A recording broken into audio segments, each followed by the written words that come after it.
Hot mics. All in the same studio. I love it. I love being back in studio, baby. Yep. Here, give me my shot first before anything. I'm going to turn that back up. Well, Yeah, get it going. Yeah. Philly sucks, baby. Philly sucks. Philly sucks. These Sunday episodes, I'm digging them. I like to call them Sunday services. I like that. That's good. That's funny.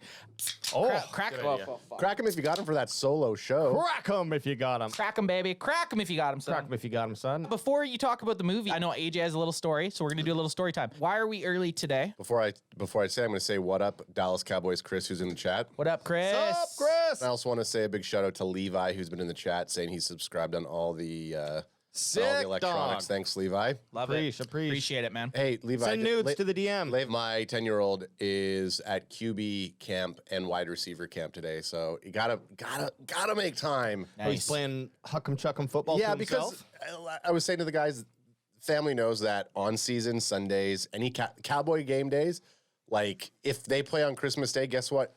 We're all wearing. live streaming. We're there. Cowboys take precedence during season. Family takes precedence off season on Sundays. fair. That's it. Okay, I went to John Wick 4 alone. Okay, like it. Like this. I like where the story's going already. Yeah. I go and sit in the back because that way I can vape and no one's going to complain. If I vape in the front, then my smoke can get up and people might say something. So I Right. like to sit in the back. Well, Nosebleeds.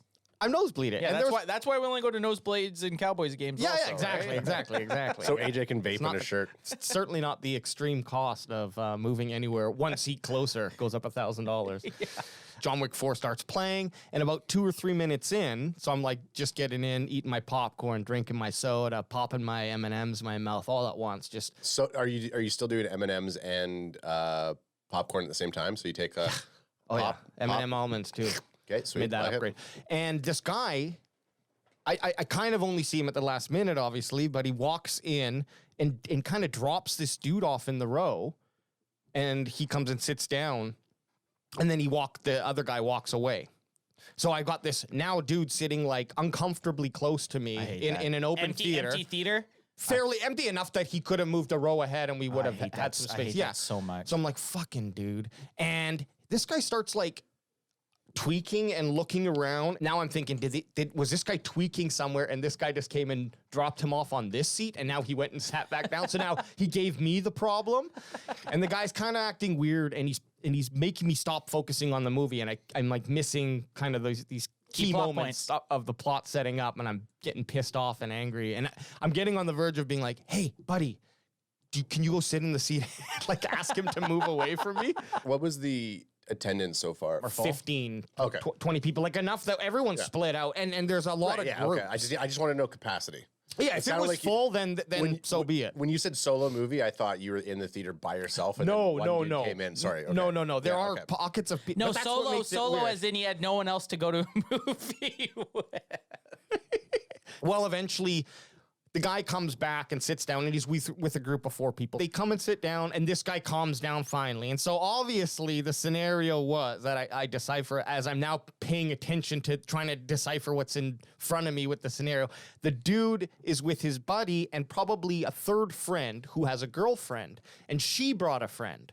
So the sketchy dude who came and sat Fifth down wheel. he wanted to sit by the girl. And so he was looking around trying to be like, am I in the seat that's going to give me the best opportunity that she has to come sit by? Like he was very smart on his, and I'm making this up right now. I don't know if that's true, but long story short, as in true AJ fashion, what does this mean for Cowboys Nation? They need to stay focused on the prize. They can't miss the plot points in the movie. They need to stay focused on what they're going to deliver, and that includes our Twitter conversation. You made a post about I Bijan. did. So before I get into that, I'm saying that it was immoral to you. You were kind of letting the outside noise drown you a little bit when you need to be paying attention to the goddamn movie, Alex. What's the goal? What's the right? goal? The goal is you went to I'm a the movie to prize. watch. You went to a movie to watch a movie, and you were worried about some guy that you thought was on methamphetamine. Yes. He was just waiting to get a chick beside him. He's just waiting to get a little bit of a stink finger. Yeah. So no, but jumping into through the popcorn. Yeah. So His wiener sticky. the wiener sticking in. Hey, you want some popcorn?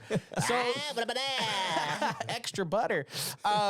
So I made a post yesterday on the Twitter. I wrote, running back in the first round is bad value. I had that in quotations. And it's a big if, Bijan is available at 26.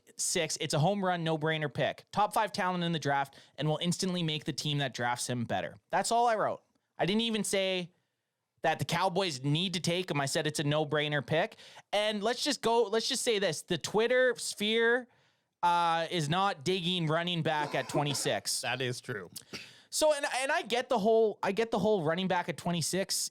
The value of running backs is dropping, but everyone preaches this best player available, and everyone also preaches best player available at position.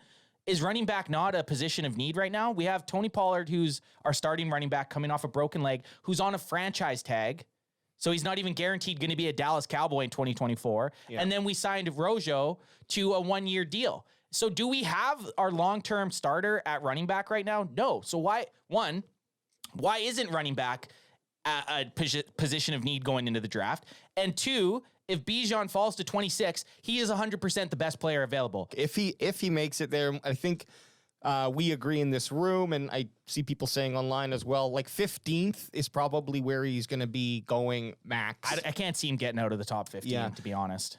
He and that just goes to show you the importance of a running back like that. Like, you've said it before, I would take Zeke 2.0 today if that's who Bijan is. At 26. Yes, exactly. But that's 4 years. Like, we're looking at 4 years. 5, because you'll have a fifth round option. Sure.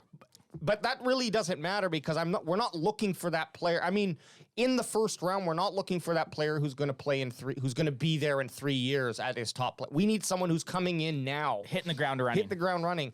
Running back's very important because I think all the tight end as well. On our last mock draft, we drafted that is not liked that way. It wasn't liked either. That was not liked on the Instagram world when we posted that. And if we come up to, and if it won't happen, but Mayer is there or Kincaid and Bijan, I would say go with the running back. I just feel like I agree.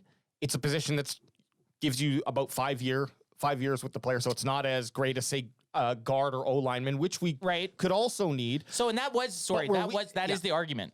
Which I think I would be happy with that too, because we're also high on what's his name, McBride. Dwayne McBride, yeah. Dwayne McBride. Which you could get later. There's dudes. There are dudes later in there's the dudes third later on. and There is dudes later on. What other running back would you take at 26? Because Ultra Cowboy saying Gibbs, maybe. Gibbs there at 26. Maybe Gibbs, but I still think that's a little. You know what? I still probably wouldn't even be mad about that if the Cowboys. People are getting in their head that running back's not a need right now, and it's devalued. It is though. Yeah. Once the actual draft happens, all these things could fly out the window if people start going on a run on guards. Well, that guard that we keep seeing in the second round of Avilia. One thing I'll say about the whole offensive line thing, if the Cowboys go and draft an offensive lineman in the first, I'm not even questioning it.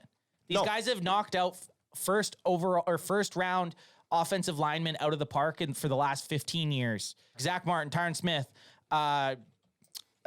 Travis Frederick, Tyler Smith, like these guys have drafted 4 phenomenal talents in the last 10 years. If they decide to go offensive line in the first, I'm going to accept it and not bitch. And I'm going to give Tolbert, I'm going to say this. He gets another year. If you can't come into these offenses like a 4th rated or 4th or WR4 and get yourself open when you have guys like CeeDee Lamb, Michael Gallup, and Brandon Cooks in front of you, taking some of the heat away from, like, no one's game planning for Jalen Tolbert. It's just not happening. So he's going to have favorable matchups.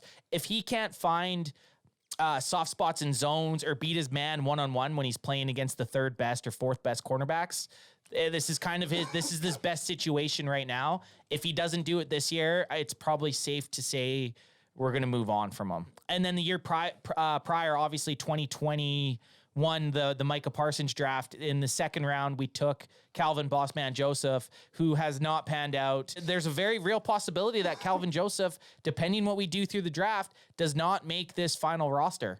Definitely a quarterback-heavy draft, which is awesome. Yeah.